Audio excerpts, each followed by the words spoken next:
Good evening, everyone, and welcome to Sports Break Retreat. My name's Yoda T, and on tonight's menu, we have one eBay break for this evening. Figured we'd break up the Hump Day monotony, crack some fire on this Wednesday. So tonight on the menu, we have a 2021 Series 31 LE Basketball, number 3 of 100. This is sold out tonight. So we'll jump right into team ownerships. We do a roll call and we'll get this thing cracked open. Dwick 763 with the Atlanta Hawks. Drudge 29 with the Boston Celtics. John Head 99, who had a personal earlier today. Congrats, buddy. With the Brooklyn Nets. Bass Fishing 01 with the Charlotte Hornets. Chicago Bulls going to Dwick 763. Kevin M. with the Cleveland Cavaliers. Wise Guy 12 with the Dallas Mavericks. Buzzworthy Bids with the Denver Nuggets. Dwick 763 with the Pistons and the Golden State Warriors. Kevin M. with the Houston Rockets. John Head 99 with the Indiana Pacers. Camix 9 with the Clippers. Kevin M. with the Lakers. Dwick 763 with the Memphis Grizzlies. Camix 9 with the Miami Heat. Milwaukee Bucks going to Kyle Campbell, 46. Minnesota Timberwolves going to Joppis, 5807. Bass Fishing 01 has got the New Orleans Pelicans. New York Knicks going to Natty Fran 10. Camax 9 has got the Oklahoma City Thunder and the Orlando Magic. Philadelphia 76ers going to Dwick 763. Kyle Campbell 46 has got the Phoenix Suns. Kevin M looking for the Portland Trail Blazers. Kyle Campbell 46 with the Sacramento Kings. Camix 9 with the Spurs and the Toronto Raptors. John Head 99 with the Utah Jazz. And wrapping it up with the Washington Wizards, we have Ohio Breaks. Thank you, everyone, for jumping in. Welcome to everyone new to the room. Welcome back to everybody who's been here before. Now let's get this guy cracked open. Oh, and I meant to mention, Cards and Coffee and myself, we're going to do a joint break. They got Chronicles on their side, and we're going to do a mini helmet on our side. You want to join our Sports Break Retreat Facebook group? I'm going to be posting our side tomorrow. It's going to be a link to theirs. They're going to manage the break, and we're gonna help out. So I will have that posted tomorrow. But we're gonna start playing around with some joint breaks. We thought it was a good idea, and it'll allow us to get some diversity of product and get you guys some multiple products in a break. We thought it was a good idea, so we're gonna play around with that. But enough about that. Let's get on to this. Let's get on to the LE Basketball Series 31 2021, Box 3 of 100. It is sealed on all sides by at least one employee at Hit Parade. We've been here before. If it took more than one, I'm disappointed in the delegation. And I want a job there. Low expectations if it took more than one. Anywho, let's get this cracked open. Sealed no longer. We are using our Sexy Lady Blade again this evening. Bring us some fire, Sexy Lady. Bring us some fire. Good luck to everyone. Let's hit some fire, some midweek fire. That one went well. That could be a good sign. I always struggle with this blade with the paper side, the paper seal. But not tonight. Tonight it was smooth. Good luck, everyone. What's in the box? 3, 2, 1. Boom, and a share your hit. The share your hit. Thank you guys so much. Oh, I've always wanted one of these. But what's below it? What's below it? Wow, Bill Walton. Clippers. Bill Walton. National Treasures.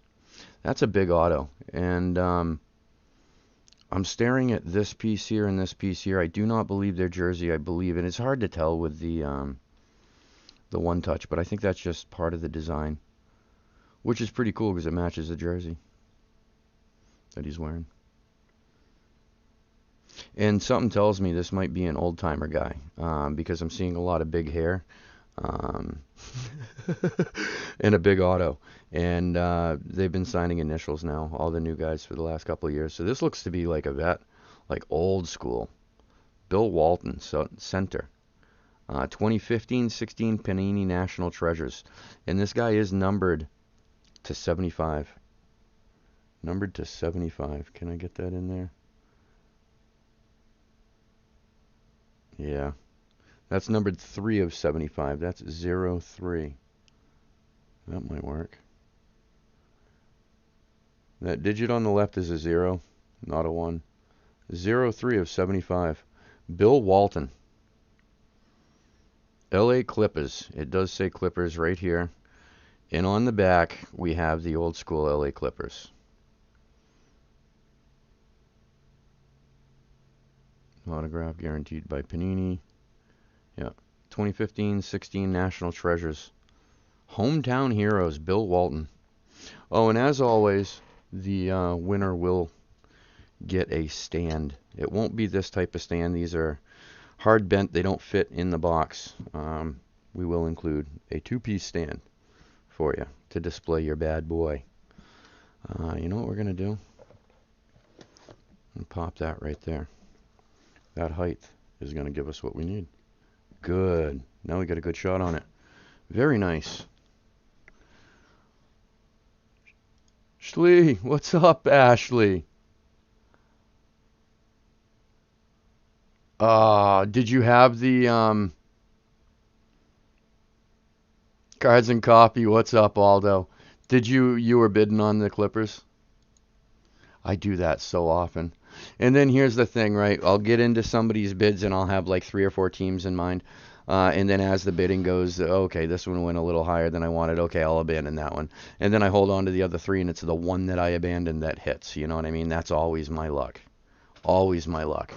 Well, let's switch it over here and confirm our winner. The Clippers going to KMX9. KMX9, congratulations with the old veteran, the veteran Bill Walton. And that's a really big sig. That's a nice looking card.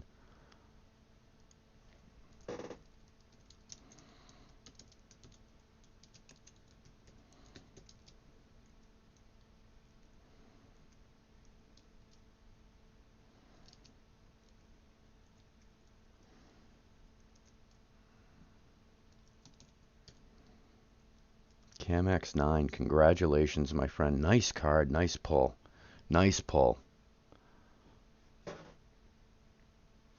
Oh, okay. Okay. Okay. Okay, so it wasn't the Clippers.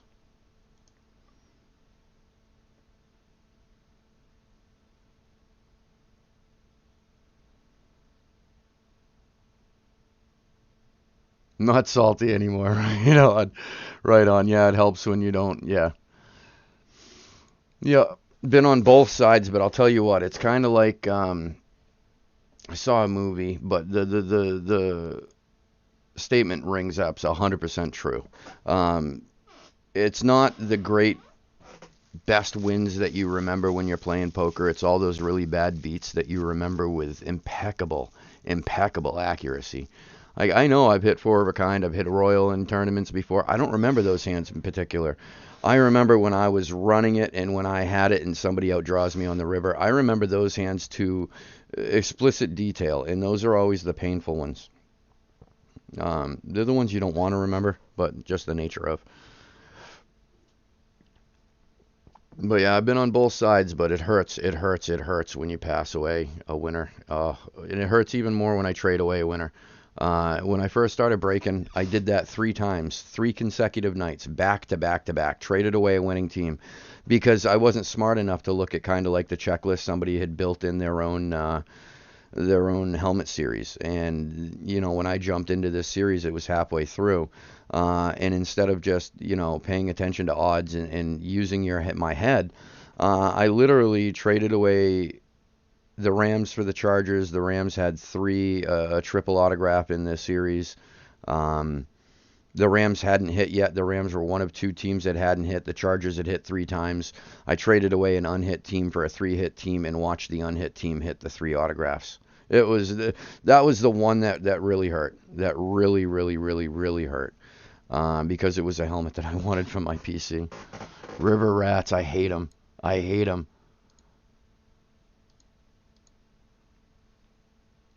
I used to play a lot in a home game that literally there was a dude that I'd just get infuriated. I'd have to step away from the table because he'd do it so often. He'd stay in with like a Jack 6, unconnecting, unsuited, just junk. But he has a feeling about Jack 6, and then on the river he catches, the Jack to take down whatever, and it just irritate, just so bad.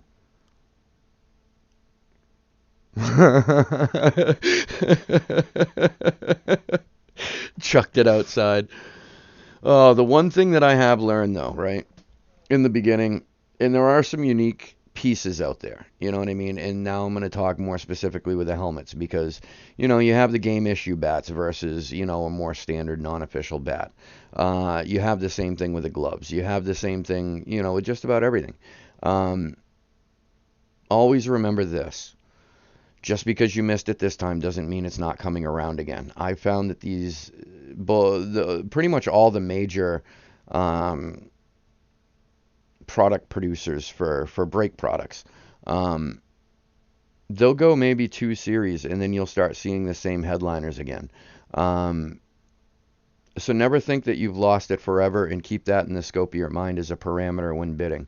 That you don't need to bid this guy because you'll see this again later. And that's what keeps it interesting in the hobby. If you get everything that you want all at once, then you're no longer not motivated, but no longer interested in the hobby. And that's what keeps the hobby fun, is the new stuff that keeps coming out, the new names. But keep in mind, the one thing I learned, I'm always going to be chasing something. And as complete as my collection is, I'm always chasing something new. Because there's always something new. But I don't get really, really, really nearly as upset as I used to when either I miss out on the thing that I was chasing, or, if it's a series that's shared by different breakers, i.e. anything Hit Parade.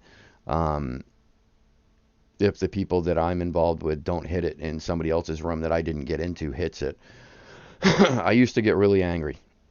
I don't anymore because, that name will be out again soon, So just keep that in mind, that it comes around.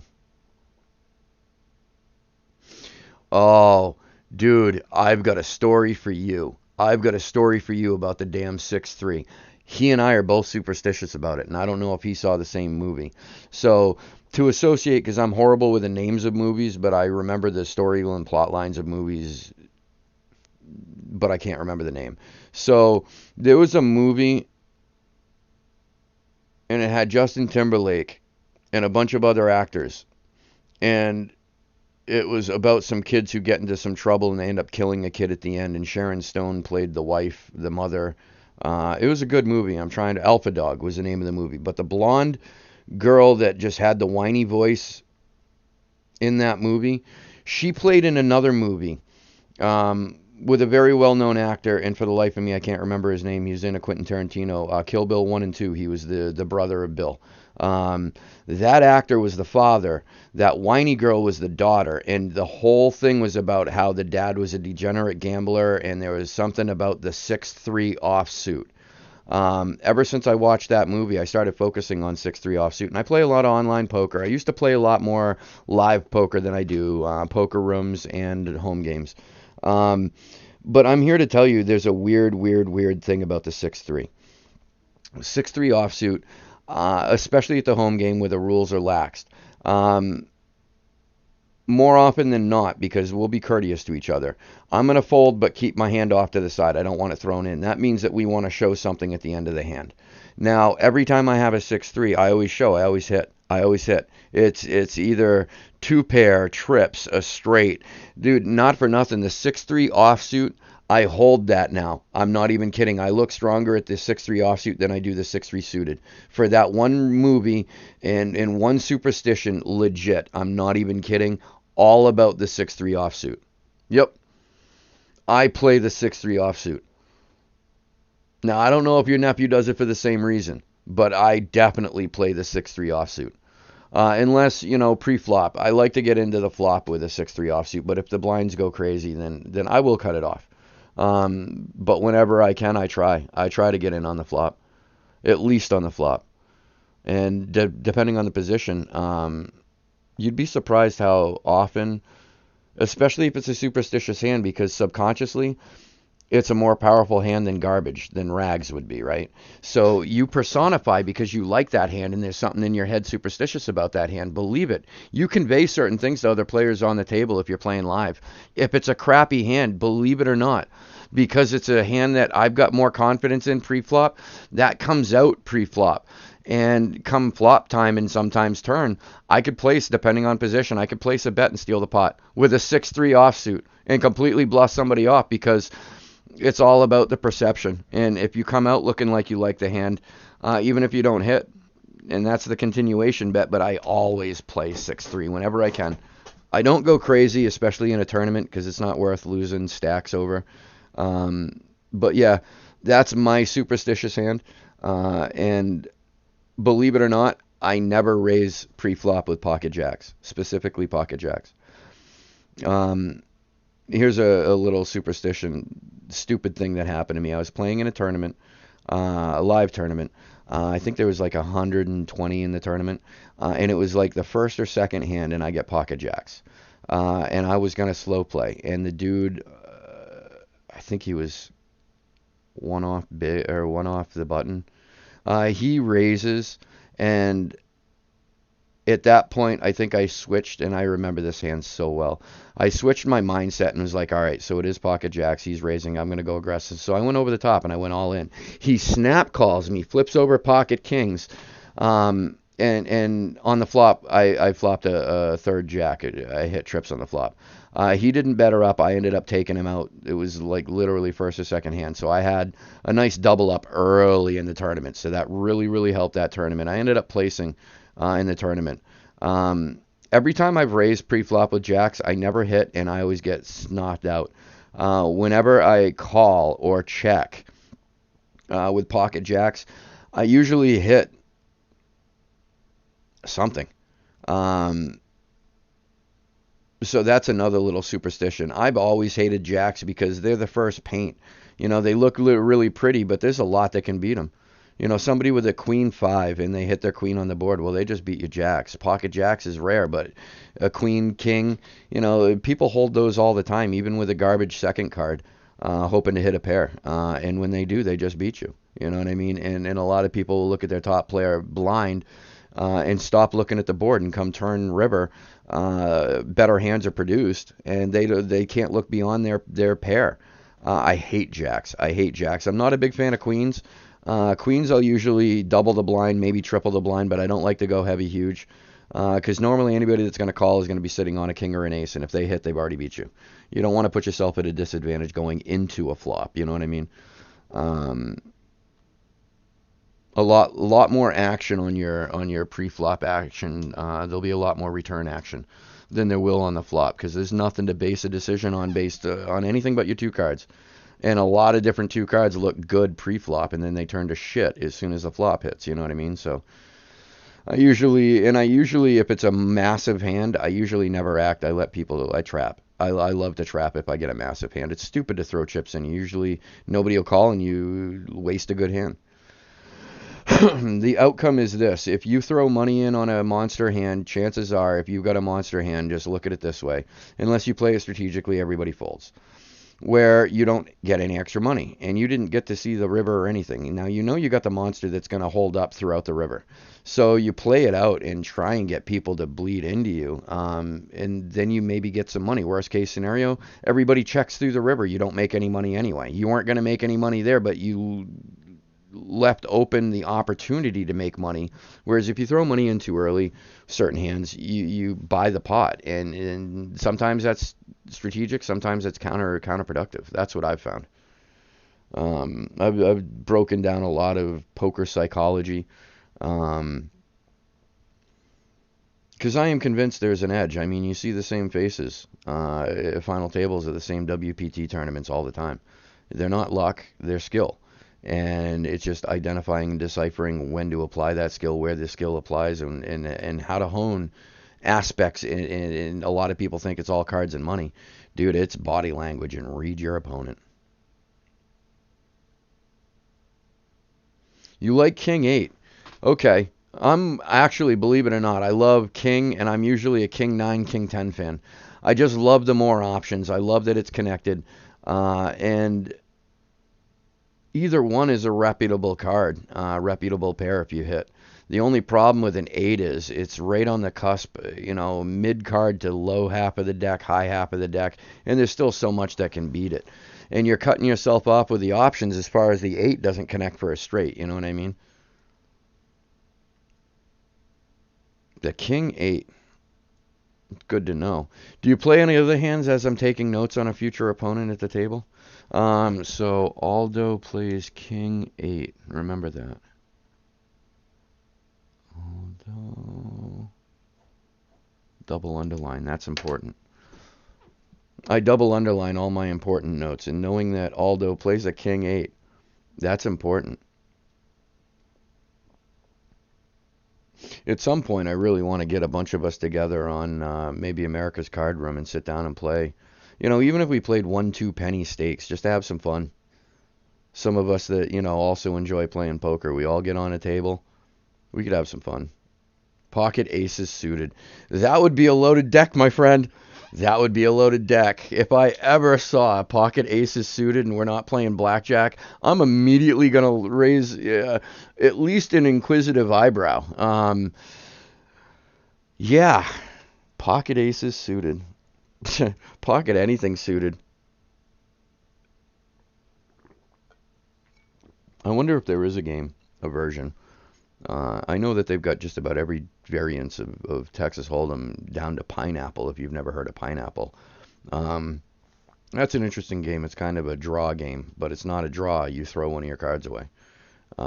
Depending on where you play and who you play with, sometimes it's pre-flop, sometimes it's post-flop. I prefer post-flop because then you get to know, there's less of a gamble. You could throw a card away that actually not wanting to throw away. So yeah. But I wonder if there's a multi-deck version of Texas Hold'em, non-casino style. That'd be interesting.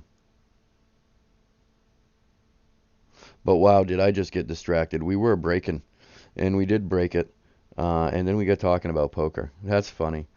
Now that you mention it, Yoda, yeah, really? Yeah, because I did. Yes, I did. Yeah, that I did. I'm actually wondering if tomorrow would be fun, right? If I jumped online, say 9 o'clock, and I jump into a tournament or something on America's Card Room and go live with that, and we shoot the shit while playing. Maybe you guys can help me win one. I've actually got an entry. I won an entry for a $15 buy-in tournament, which on this site for me is significant. Usually I get into the 50-cent buy-in, the dollar buy-in tournaments if I'm getting into tournament. And I usually don't go above nickel dime on the cash tables. Because when you go anything above that, you got to look at it this way. Now you're talking about an amount of money that to somebody else, it might be worth doing some unethical shit. And then that's when you get into people strategically playing team poker. If you've never come across that, consider yourself lucky or just never recognized it. But that's become very, very, very, very ridiculously popular on a lot of these poker sites because it's almost like Bitcoin. It's peer-to-peer, so it's unregulated. So even the site admins, they have a hard time monitoring this type of action. So it's like this. A bunch of friends go on to, say, America's Card Room, and then they jump onto a table. The tables are labeled with a number, so as soon as person 1 jumps on, they can send a text to everybody else. And you sit at a table, let's call it for simple math, a 6-top. And let's say it's you and 2 buddies. You guys sit staggered. You never sit next to each other, right? So it's 1 on, 1 off, 1 on, 1 off for the 6 spots. And then when the seats fill up, you naturally have a sandwich position to any outside opponent. And you guys are on a phone call together or texting each other, so you're sharing your hands, so it becomes team strategy against 3 different individuals. And if you've got people that know how to play poker, that are playing a team strategy game, they're going to win 10 times out of 10. It's kind of like taking the advantage the house wins in every casino game. The house has the natural advantage. When you're playing teams versus individuals, the team will always have the advantage. And that's what's been happening on the higher stakes. Well, I say higher, not even higher. Like if you end up playing like anything, I'd say probably 50 cents to $1, maybe even 25 cents to 50 cents blinds. you might come across that where people are ganging up. It feels like they're ganging up on you. Well, they are. They're playing team poker. One is raising, and then the raising into you, and then you call, and the one behind you sandwiches and raises higher. The other guy folds, and it's not worth it. It was worth it for you initially. You didn't think this other guy was going to come in because he's been playing soft this whole hand. The action's been coming from person A, but then they hit you with a double whammy when person B decides to get jiggy with it. And slaps you on the other side. You know what I mean? It happens all the time, and then they kind of force you out, and then they took your money. It's all team poker, and you know it's happening because most of the time with a team poker strategy, it never gets to the river. They usually make their action pre-flop to get you to put some money in so it's not just blinds. And then on the flop, they might follow it up with another, pull some more, bleed you a little bit. And then on the turn, they make their big play because they don't want you to see the river. They don't want it to blow up in their face. So that's why you see a lot of that. And I've discovered that on higher stakes. So I brought it down my stakes when I play because I like to play poker. It's not necessarily I'm going to win. You're not going to get rich playing online poker at 10 cents, 10.25 or 5.10. You know what I mean? Cent blinds. You know what I mean? I like playing. And with the pandemic, it locked me in a little bit more. So games weren't available as they used to be. And, keep the skills up.